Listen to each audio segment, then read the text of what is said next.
имрӯзҳо муассисаҳои таълимӣ ва томактабии ноҳияи Шоҳмансури шаҳри Душанбе низ ба давраи зимистони солҳои 2025-2026 пурра омодагӣ гирифта, барои хонандагону дустуриякон шароити созгор таъмин намуданд. Гурӯҳи эҷодӣ барои то кадом андоза омода буданд ба ин давра аз муассисаи таҳсилоти томактабии рақами 64 ноҳияи Шоҳмансур дидан намудем. Роҳбарияти Кӯдакистон дар суҳбат иброз намуд, ки айни замон муассиса дорои 13 гурӯҳ буда, дар онҳо 320 кӯдак ба таълиму тарбия фаро гирифта шуданд. Гурӯҳҳои Кӯдакистон ва ҳуҷраи хоби кӯдакон дорои батареяҳои гармидиҳанда буда, инчунин дар онҳо гармидиҳандаҳои барқӣ низ насб карда шудааст. Тибқи иттилоъ давоми чанд сол аст, ки гармии муассиса ба воситаи таҷҳизоти гармидиҳандаи элеватор таъмин карда мешавад. Роҳраву утоқҳои таълимӣ ва дигар утоқҳои корӣ бо батареяҳои гармидиҳанда ва таҷҳизотҳои гармидиҳӣ таъмин буда, ҳам барои кормандон ва барои кӯдакон шароити мусоид фароҳам оварда шудааст.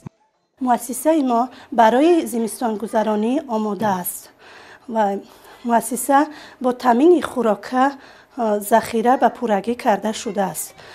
гурӯҳҳо гарм буда ба оби гарм ва қувваи барқ таъмин аст. мо коргарони муассиса кӯшиш менамоем, ки давраи зимистонро бе мушкилӣ паси сар намуда боз ҳам саҳми худро ба таълиму тарбияи насли наврас расонем.